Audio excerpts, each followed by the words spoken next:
ನಮಸ್ಕಾರ ಸ್ನೇಹಿತರೆ, ನಮ್ಮನೆ ರುಚಿಗೆ ನಿಮಗೆಲ್ಲರಿಗೂ ಸ್ವಾಗತ.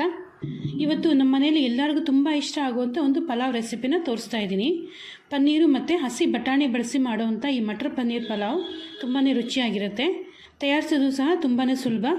ಮನೆಯಲ್ಲೇ ಇರುವಂಥ ಬೇಸಿಕ್ ಕೆಲವು ಮಸಾಲೆಗಳನ್ನು ಬಳಸಿ ತಯಾರಿಸ್ಕೋಬೋದು. ತುಂಬ ಚೆನ್ನಾಗಿರುತ್ತೆ. ನೀವು ಖಂಡಿತ ಒಂದು ಸಲ ಟ್ರೈ ಮಾಡಿ ನೋಡಿ.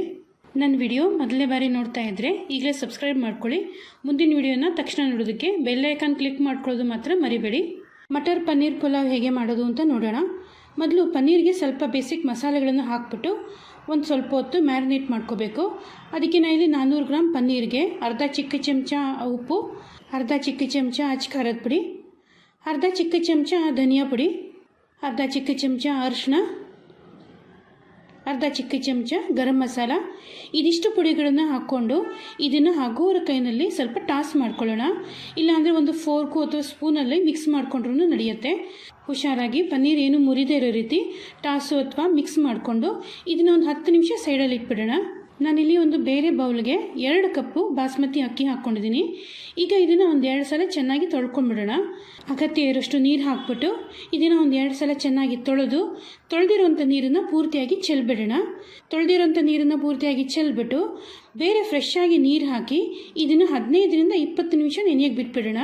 ಜಾಸ್ತಿ ಹೊತ್ತು ನೆನೆಸೋಕ್ಕೆ ಹೋಗಬೇಡಿ. 15ರಿಂದ 20 ನಿಮಿಷ ಮ್ಯಾಕ್ಸಿಮಮ್ ನೆನೆಸಬೇಕು ಬಾಸ್ಮತಿ ರೈಸನ್ನು. ಇದಕ್ಕಿಂತ ಜಾಸ್ತಿ ಹೊತ್ತು ನೆನೆಸಿದ್ರೆ ಬಾಸ್ಮತಿ ರೈಸ್ ಬೆಂದ ಮೇಲೆ ಇದೊಂಥರ ಮುರಿದೋದಂಗೆ ಆಗುತ್ತೆ. ಈಗ ಒಂದು ಬೇರೆ ಬಾಣಲೆಗೆ 1 ದೊಡ್ಡ ಚಮಚ ತುಪ್ಪ ಬಿಸಿ ಮಾಡಿಕೊಂಡು ನಾವು ಏನು ಪುಡಿಗಳನ್ನ ಹಾಕ್ಬಿಟ್ಟು ಮ್ಯಾರಿನೇಟ್ ಮಾಡಿದ್ವಿ ಆ ಪನ್ನೀರನ್ನು ಹಾಕ್ಬಿಟ್ಟು ಇದನ್ನು ಸ್ವಲ್ಪ ಫ್ರೈ ಮಾಡ್ಕೊಳ್ಳೋಣ. ತುಂಬ ಜಾಸ್ತಿ ಹೊತ್ತೇನು ಫ್ರೈ ಮಾಡೋ ಅಗತ್ಯ ಇಲ್ಲ. ಸ್ವಲ್ಪ ಹೊತ್ತು ಹಗುರ ಕೈನಲ್ಲಿ ಈ ರೀತಿ ಒಂದು ಸ್ಪೂನು ಅಥವಾ ಒಂದು ಫೋರ್ಕಲ್ಲಿ ಹಗುರ ಕೈನಲ್ಲಿ ಮಿಕ್ಸ್ ಮಾಡ್ಕೋತಾ ಇದನ್ನು ಸ್ವಲ್ಪ ಸ್ಲೈಟಾಗಿ ಫ್ರೈ ಮಾಡ್ಕೊಳ್ಳೋಣ. ತುಂಬ ಜಾಸ್ತಿ ಹೊತ್ತು ಫ್ರೈ ಮಾಡೋಕ್ಕೆ ಹೋಗಬಾರ್ದು. ಜಾಸ್ತಿ ಹೊತ್ತು ಫ್ರೈ ಮಾಡಿದ್ರೆ ಪನ್ನೀರು ತುಂಬ ಗಟ್ಟಿಯಾಗಿ ಹೋಗುತ್ತೆ. ಒಂದು ರೀತಿ ರಬ್ಬರಿ ಟೆಕ್ಸ್ಚರ್ ಬಂದುಬಿಡುತ್ತೆ. ಫ್ರೈ ಮಾಡದೆ ಹೋದರೆ ಪಲಾವ್ ತಯಾರಾದಮೇಲೆ ಪನ್ನೀರು ನಿಮಗೆ ಕಾಣೋದಿಲ್ಲ, ಸ್ವಲ್ಪ ಕರ್ಗೋದಂಗೆ ಆಗುತ್ತೆ. ಅದರಿಂದಾಗಿ ಫ್ರೈ ಮಾಡ್ಕೊಳ್ಳೋದು ಒಳ್ಳೆಯದು. ಈಗ ಒಂದು ಕುಕ್ಕರ್ಗೆ 2 ದೊಡ್ಡ ಚಮಚ ತುಪ್ಪ, 2 ದೊಡ್ಡ ಚಮಚ ಎಣ್ಣೆ ಬಿಸಿ ಮಾಡಿಕೊಂಡು ಎಣ್ಣೆ ಮತ್ತು ತುಪ್ಪ ಒಂದು ಸ್ವಲ್ಪ ಬಿಸಿ ಆದಮೇಲೆ ಇದಕ್ಕೆ ಹೋಲ್ ಮಸಾಲೆಗಳನ್ನು ಹಾಕ್ಕೊಳ್ಳೋಣ. ಈ ರೀತಿ ಹೋಲ್ ಮಸಾಲೆಗಳನ್ನು ಹಾಕ್ಕೊಂಡ್ಮೇಲೆ ಇದನ್ನು ಸಣ್ಣ ಉರಿನಲ್ಲಿ ಒಂದೇ ಒಂದು ಸಲ ಫ್ರೈ ಮಾಡ್ಕೊಳ್ಳೋಣ.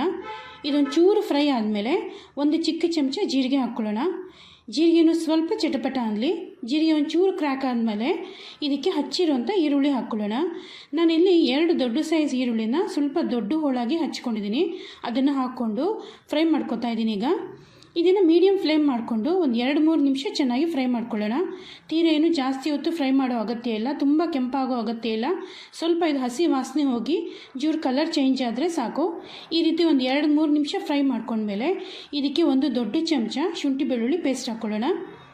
6ರಿಂದ 8 ಹಸಿರು ಮೆಣಸಿನ್ಕಾಯಿನ ಉದ್ದುದ್ದಕ್ಕೆ ಕಟ್ ಮಾಡಿ ಹಾಕ್ಕೋತಾ ಇದ್ದೀನಿ. 2 ದೊಡ್ಡ ಚಮಚ ಕಸೂರಿ ಮೆಥಿ ಹಾಕ್ಕೊಳ್ಳೋಣ. ಇದಿಷ್ಟು ಹಾಕ್ಕೊಂಡ್ಮೇಲೆ ಮತ್ತೆ ಇನ್ನೊಂದು ನಿಮಿಷ ಚೆನ್ನಾಗಿ ಫ್ರೈ ಮಾಡ್ಕೊಳ್ಳೋಣ. ಕಸೂರಿ ಮೆಥಿ ಹಾಕ್ಕೊಳ್ಳಿ, ರೆಸಿಪಿಗೆ ತುಂಬ ಚೆನ್ನಾಗಿರುತ್ತೆ, ಒಳ್ಳೆ ಘಮ ಬರುತ್ತೆ. ಇದಿಷ್ಟು ಹಾಕಿದ್ಮೇಲೆ ಮತ್ತೆ ಇನ್ನೊಂದು 2 ನಿಮಿಷ ಚೆನ್ನಾಗಿ ಮೀಡಿಯಮ್ ಫ್ಲೇಮಲ್ಲಿ ಫ್ರೈ ಮಾಡ್ಕೊಂಡಿದ್ದೀನಿ. ಈಗ ಫ್ಲೇಮ್ನ ಪೂರ್ತಿ ಕಮ್ಮಿ ಮಾಡಿಬಿಟ್ಟು ಇದಕ್ಕೆ ಒಂದು 3-4 ದೊಡ್ಡ ಚಮಚ ಅಷ್ಟು ಗಟ್ಟಿ ಮೊಸರು ಹಾಕ್ಕೋತಾ ಇದ್ದೀನಿ. ಮೊಸರು ಯಾವತ್ತೂ ಫ್ರೆಶ್ ಮೊಸರೇ ಹಾಕ್ಕೊಳ್ಳಿ, ತುಂಬ ಹುಳಿ ಇರೋಂಥ ಮೊಸರನ್ನ ಹಾಕ್ಕೋಬಾರ್ದು. ಮೊಸರು ಹಾಕ್ಕೊಂಡಿದ್ದ ತಕ್ಷಣ ಸಣ್ಣ ಉರಿನಲ್ಲೇ ಒಂದು 2 ನಿಮಿಷ ಕಲಿಸ್ಕೊಳ್ಳೋಣ. ಇದನ್ನು ಒಂದು 2 ನಿಮಿಷ ಕಲಿಸ್ಬಿಟ್ಟು ಫ್ಲೇಮ್ನ ಮೀಡಿಯಮಿಗೆ ಮಾಡಿಕೊಂಡು ಇದು ನೀರಿನಂಶ ಕಮ್ಮಿ ಆಗೋ ರೀತಿ, ಸ್ವಲ್ಪ ಗಟ್ಟಿ ಆಗೋ ರೀತಿ ಚೆನ್ನಾಗಿ ಫ್ರೈ ಮಾಡ್ಕೊಳ್ಳೋಣ. ಇದು ಸುಮಾರಾಗಿ ಒಂದು 5 ನಿಮಿಷ ಚೆನ್ನಾಗಿ ಫ್ರೈ ಮಾಡಿದ್ಮೇಲೆ ಈ ರೀತಿ ಸ್ವಲ್ಪ ಗಟ್ಟಿ ಆಗುತ್ತೆ, ನೀರಿನಂಶ ಕಮ್ಮಿ ಆಗುತ್ತೆ ಮೊಸರಿಂದು. ಈಗ ಇದಕ್ಕೆ ಕೆಲವು ಬೇಸಿಕ್ ಮಸಾಲೆಗಳನ್ನು ಹಾಕ್ಕೊಳ್ಳೋಣ. ಮತ್ತು ಇದಕ್ಕೆ ಒಂದು ಅರ್ಧ ಚಿಕ್ಕ ಚಮಚ ಅಚ್ಚ ಖಾರದ ಪುಡಿ ಹಾಕ್ಕೋತಾ ಇದ್ದೀನಿ, ಅರ್ಧ ಚಿಕ್ಕ ಚಮಚ ಜೀರಿಗೆ ಪುಡಿ, 1 ಚಿಕ್ಕ ಚಮಚ ಗರಂ ಮಸಾಲ, 1 ಚಿಕ್ಕ ಚಮಚ ಧನಿಯಾ ಪುಡಿ, 1 ದೊಡ್ಡ ಚಮಚ ಉಪ್ಪು ಅಥವಾ ರುಚಿಗೆ ತಕ್ಕಷ್ಟು ಉಪ್ಪು. ಇದಿಷ್ಟನ್ನು ಹಾಕ್ಬಿಟ್ಟು ಚೆನ್ನಾಗಿ 1 ನಿಮಿಷ ಇದನ್ನು ಫ್ರೈ ಮಾಡ್ಕೊಳ್ಳೋಣ. ಈಗ ಫ್ಲೇಮ್ನ ಮೀಡಿಯಮಲ್ಲೇ ಇಟ್ಕೊಂಡಿರೋದ್ರಿಂದ ಹೆಚ್ಚೊತ್ತು ಫ್ರೈ ಮಾಡೋ ಅಗತ್ಯ ಇಲ್ಲ. ಪುಡಿಗಳೆಲ್ಲ ಹಾಕಿದ್ಮೇಲೆ ಒಂದು ಸಲ ಫ್ರೈ ಮಾಡಿಕೊಂಡ್ರೆ ಸಾಕು. ಈಗ ಇದಕ್ಕೆ ಹಸಿ ಬಟಾಣಿ ಹಾಕ್ಕೋತಾ ಇದ್ದೀನಿ. ನಾನಿಲ್ಲಿ ಹಸಿ ಬಟಾಣಿನೇ ಹಾಕ್ಕೋತಾ ಇದ್ದೀನಿ, ಫ್ರೋಝನ್ ಗ್ರೀನ್ ಪೀಸ್ ಅಲ್ಲ. ಬಟಾಣಿ ಹಾಕಿದ್ಮೇಲೆ ಮತ್ತೆ ಒಂದು 2 ನಿಮಿಷ ಇದನ್ನು ಫ್ರೈ ಮಾಡ್ಕೊಳ್ಳೋಣ. ನಾವೇನು ಪುಡಿಗಳೆಲ್ಲ ಹಾಕ್ಕೊಂಡಿದ್ವಿ, ಮಸಾಲೆಗಳು ಹಾಕ್ಕೊಂಡಿದ್ವಿ, ಅದಕ್ಕೆ ಚೆನ್ನಾಗಿ ಕೋಟ್ ಆಗೋ ರೀತಿ, ಮಿಕ್ಸ್ ಆಗೋ ರೀತಿ ಒಂದು ಸಲ ಫ್ರೈ ಮಾಡ್ಕೊಳ್ಳೋಣ. ಒಂದು ಸಲ ಇದನ್ನು ಚೆನ್ನಾಗಿ ಫ್ರೈ ಮಾಡ್ಕೊಂಡ್ಮೇಲೆ ಇದಕ್ಕೆ 1 ಹಿಡಿ ಪುದೀನ ಹಾಕ್ಕೊಳ್ಳೋಣ, 1 ಹಿಡಿ ಕೊತ್ತಂಬರಿ ಸೊಪ್ಪನ್ನ ಹಾಕ್ಕೊಳ್ಳೋಣ. ಎರಡನ್ನೂ ನಾನು ಚೆನ್ನಾಗಿ ತೊಳೆದು ಸ್ವಲ್ಪ ಸಣ್ಣದಾಗಿ ಹಚ್ಚಿ ಹಾಕ್ಕೊಂಡಿದ್ದೀನಿ. ಇದೆರಡನ್ನೂ ಹಾಕಿದ್ಮೇಲೆ ಮತ್ತೆ ಒಂದು 2 ನಿಮಿಷ ಚೆನ್ನಾಗಿ ಫ್ರೈ ಮಾಡ್ಕೊಳ್ಳೋಣ. ಇದಿಷ್ಟನ್ನು ಎಲ್ಲವನ್ನು ಚೆನ್ನಾಗಿ ಒಂದು 2 ನಿಮಿಷ ಫ್ರೈ ಮಾಡ್ಕೊಂಡ್ಮೇಲೆ ನಾವೇನು ಫ್ರೈ ಮಾಡ್ಕೊಂಡಿದ್ವಿ ಆ ಪನ್ನೀರನ್ನು ಹಾಕ್ಕೊಳ್ಳೋಣ. ಪನ್ನೀರನ್ನ ಸ್ವಲ್ಪ ಸ್ಲೈಟಾಗಿ ಫ್ರೈ ಮಾಡಿರೋದ್ರಿಂದ ಇದು ಸ್ವಲ್ಪ ಚೆನ್ನಾಗಿ ಗಟ್ಟಿಯಾಗಿರುತ್ತೆ, ಅಂದರೆ ಒಂದು ರೀತಿ ಫರ್ಮ್ ಆಗಿರುತ್ತೆ, ತುಂಬ ಮುರಿದೋಗಲ್ಲ. ಆದ್ರೂ ಹುಷಾರಾಗಿ ಒಂದು ಸಲ ಚೆನ್ನಾಗಿ ಕಲಿಸ್ಕೊಳ್ಳೋಣ. ಇದನ್ನು ಒಂದು ಸಲ ಕಲಿಸಿದ್ಮೇಲೆ ನಾವೇನು ತೊಳೆದು ನೆನೆಸಿಟ್ಕೊಂಡಿದ್ವಿ ಆ ಅಕ್ಕಿನ ಹಾಕ್ಕೋತಾ ಇದ್ದೀನಿ. ನೆನೆಸಿಟ್ಟಿದ್ದ ನೀರನ್ನು ತೆಗೆದುಬಿಟ್ಟು ಬರೀ ಅಕ್ಕಿ ಮಾತ್ರ ಹಾಕ್ಕೋತಾ ಇದ್ದೀನಿ. ಅಕ್ಕಿ ಹಾಕಿದ್ಮೇಲೆ ಹಗುರ ಕೈನಲ್ಲಿ ಒಂದು ಸಲ ಕಲಿಸ್ಕೊಳ್ಳೋಣ. ನಾವೇನು ತಯಾರಿಸ್ಕೊಂಡಿರುವಂಥ ಮಸಾಲೆ ಏನಿರುತ್ತೆ, ಈರುಳ್ಳಿ, ಬಟಾಣಿ, ಪನ್ನೀರ್ ಜೊತೆ ಮಸಾಲೆ ಏನು ಹಾಕ್ಕೊಂಡಿರ್ತೀವಿ ಅದೆಲ್ಲ ಮಸಾಲೆನೂ ಮತ್ತು ಅಕ್ಕಿನೂ ಚೆನ್ನಾಗಿ ಮಿಕ್ಸ್ ಆಗೋ ರೀತಿ ಒಂದೇ ಒಂದು ಸಲ ಕಲಿಸ್ಕೊಳ್ಳೋಣ. ಹುಷಾರಾಗಿ ಒಂದು ಸಲ ಚೆನ್ನಾಗಿ ಕಲಿಸ್ಕೊಂಡಿದ್ದೀನಿ. ಈಗ ಇದಕ್ಕೆ ನೀರು ಹಾಕ್ಕೋತಾ ಇದ್ದೀನಿ. ಯಾವ ಲೋಟದಲ್ಲಿ ನಾನು ಅಕ್ಕಿ ತೊಗೊಂಡಿದ್ನೋ ಅದೇ ಲೋಟದಲ್ಲೇ 2.5 ಲೋಟ ನೀರು ಹಾಕ್ಕೋತಾ ಇದ್ದೀನಿ.